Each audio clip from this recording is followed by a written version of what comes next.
Good morning, my friends. It is Saturday, August 1st, 2026 at 8:56 a.m. My name is Melissa. I'm here using the Amplified Holy Bible and the Navigator's Bible reading plan to share the Word of God with you. I am starting the book of Daniel in this video, and I'll be sharing chapters 1 and 2. Chapter 1 starts out with the choice young man. In the 3rd year of the reign of Jehoiakim, king of Judah, Nebuchadnezzar, king of Babylon, came to Jerusalem and besieged it. 2. The Lord gave Jehoiakim, king of Judah, into his hands, along with some of the articles of the house of God. And he brought them into the land of Shinar to the house of his God, and brought the articles into the treasury of his God. Check out 2 Chronicles chapter 36, verses 5 through 7. Jeremiah chapter 27, verses 19 and 20. And Daniel chapter 5, verses 1, 2, and 3. Verse 3. And the Babylonian king told Ashpenaz, the chief of his officials, to bring in some of the sons of Israel, including some from the royal family and from the nobles. Check out 2 Kings chapter 20, verses 17 and 18. 4. Young men without blemish and handsome in appearance, skillful in all wisdom, endowed with intelligence and discernment, and quick to understand, competent to stand in the presence of the king, and able to serve in the king's palace. He also ordered Ashpenaz to teach them the literature and the language of the Chaldeans. 5. The king assigned a daily ration for them from his finest food and from the wine which he drank. They were to be educated and nourished this way for 3 years, so that at the end of that time they were prepared to enter the king's service. 6. Among them from the sons of Judah were Daniel, Hananiah, Mishael, and Azariah. 7. The commander of the officials gave them Babylonian names. Daniel he named Belteshazzar. Hananiah he named Shadrach. Mishael he named Meshach. And Azariah he named Abednego.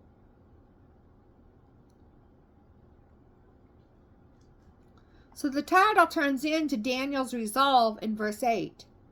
But Daniel made up his mind that he would not defile, taunt, or dishonor himself with the king's finest food, or with the wine which the king drank.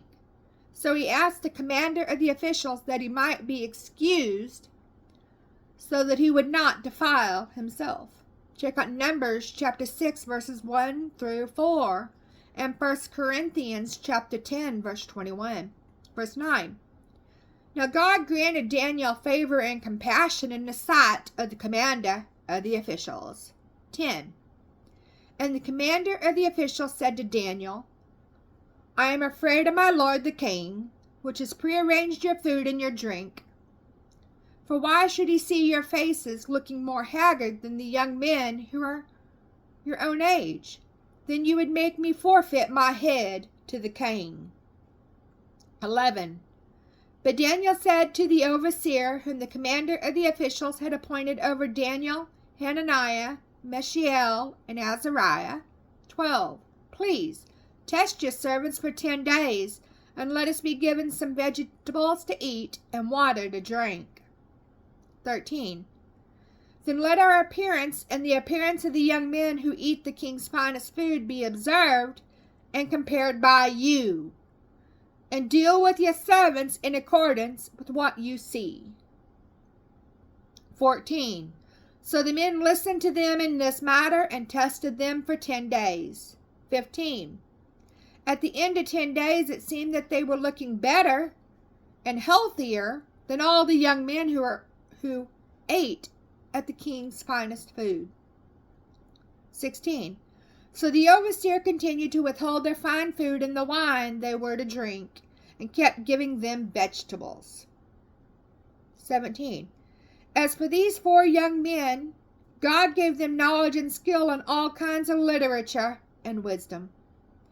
Daniel also understood all kinds of visions and dreams. Check out Luke chapter 21, verse 15, and James chapter 1, verses 5 through 7, 18. At the end of the time set by the king to bring all the young men in before him, the commander of the officials presented them to Nebuchadnezzar. 19. The king spoke with them, and among them all not one was found like Daniel, Hananiah, Mishael, and Azariah. So they were selected and assigned to stand before the king and enter his personal service. 20. In every matter of wisdom and understanding about which the king consulted them, he found them 10 times better than all the learned magicians and enchanters, the Magi, in his whole realm. 21. And Daniel remained there until the first year of the reign of King Cyrus over Babylon. Now this was at the end of the 70-year exile of Judah, the southern kingdom, in Babylonia, as foretold by Jeremiah. Check out Ezra chapter 1, verses 1, 2, and 3. Jeremiah chapter 25, verse 11 and 12. And Jeremiah chapter 29, verse 10. Now we're going to move on to chapter 2, the king's forgotten dream. Now in the second year, around 604 BC, of the reign of Nebuchadnezzar, Nebuchadnezzar had dreams which troubled and disturbed his spirit and interfered with his ability to sleep. 2. Then the king gave a command to call the magicians, the enchanters, the sorcerers, and the Chaldeans to tell the king his dream. So they came in and stood before the king. 3. The king said to them, I had a dream, and my spirit is troubled and anxious to know the content and meaning of the dream. 4. Then the Chaldeans said to the king in Aramaic, O king, live forever. Tell the dream to your servants, and we will declare the interpretation. 5. The king replied to the Chaldeans, My command is firm and unchangeable. If you do not reveal to me the content of the dream along with its interpretation, you shall be cut into pieces, and your houses shall be made a heap of rubbish. 6.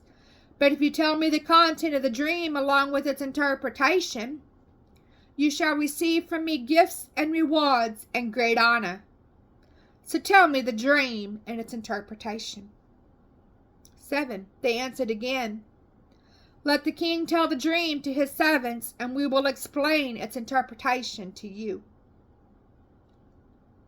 8. The king replied, I know for certain that you are bargaining for time, because you have seen that my command to you is firm and irrevocable. 9.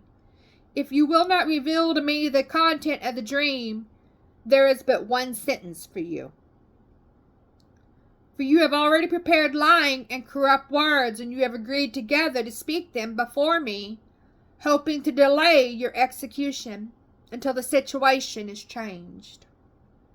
Therefore, tell me the dream first, and then I will know with confidence that you can give me its interpretation. 10. The Chaldeans answered the king and said, There is not a man on earth who can tell the king this matter, for no king, lord or ruler has ever asked such a thing as this of any magician or enchanter or Chaldean. 11. Furthermore, what the king demands is an unusual and difficult thing indeed. No one except the gods can reveal it to the king, and their dwelling is not with mortal flesh. 12. Because of this, the king was indignant and extremely furious, and gave a command to destroy all the wise men of Babylon. 13. So the decree went out that the wise men were to be killed, and they looked for Daniel and his companions to put them to death. 14.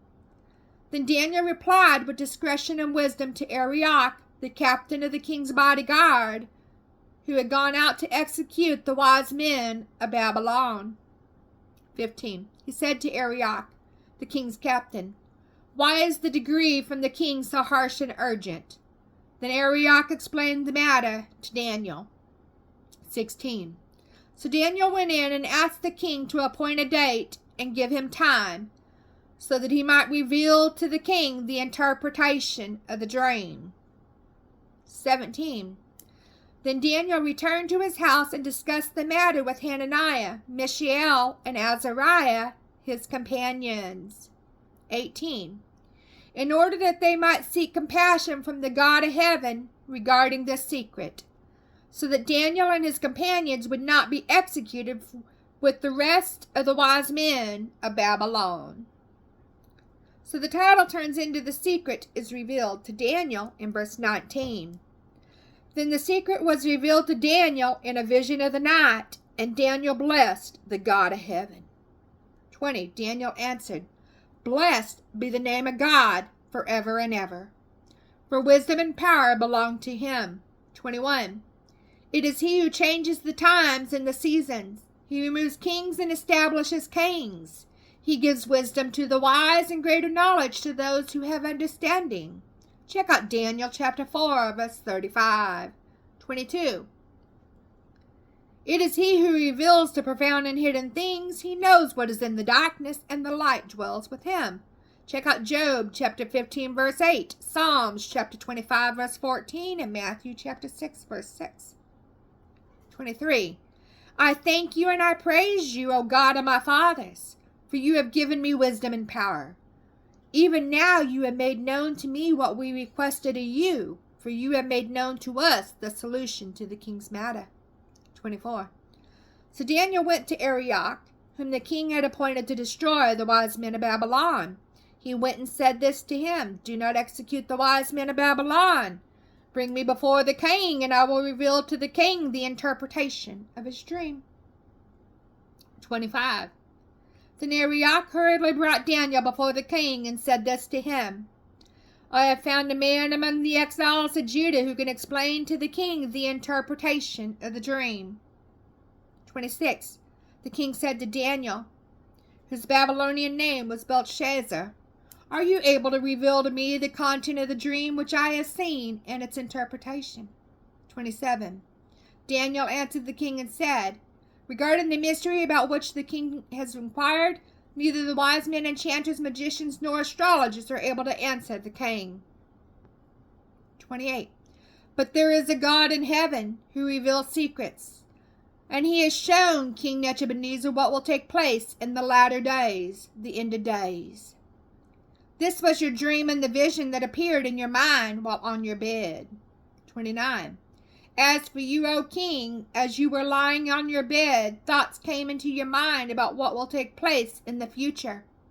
And he who reveals secrets has shown you what will occur. 30.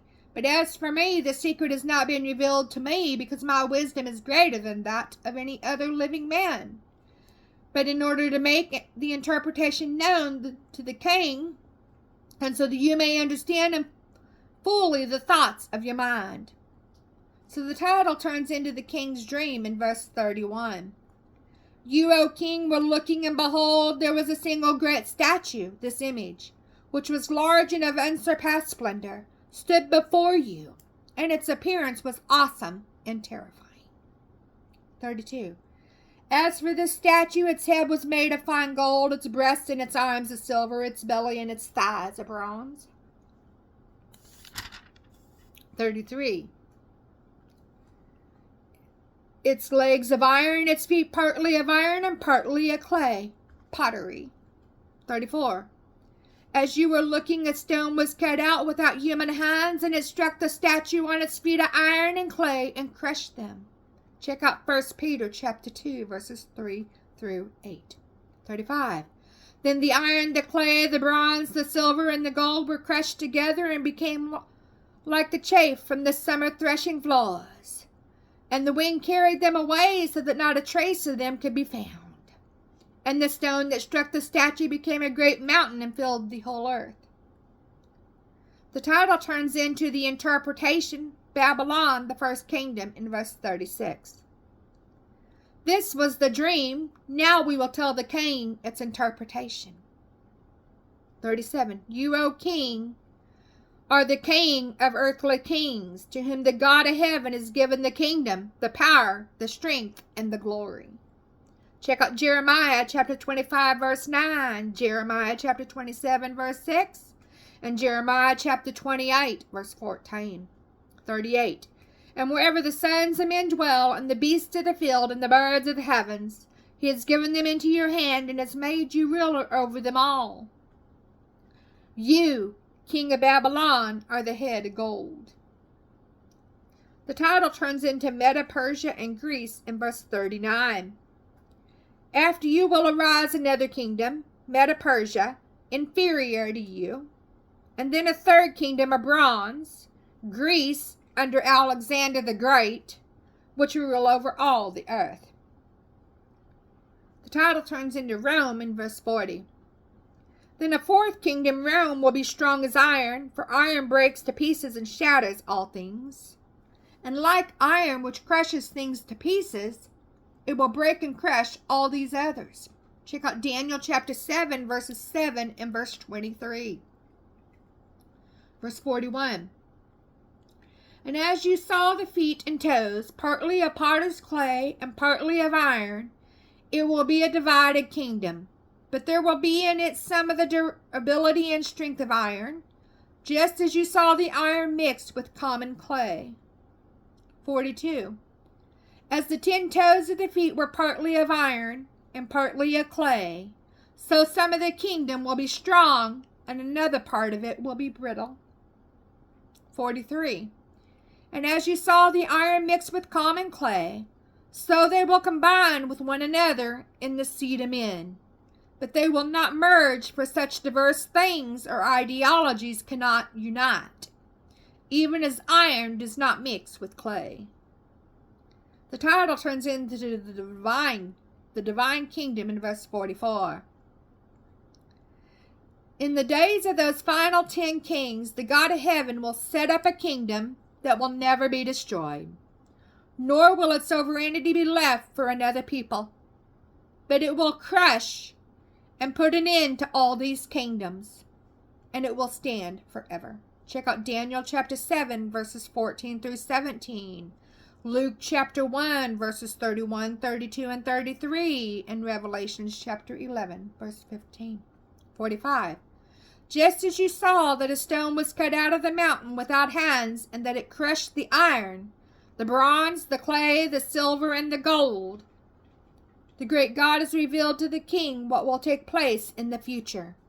So the dream is true, and its interpretation is trustworthy. The title turns into Daniel promoted in verse 46.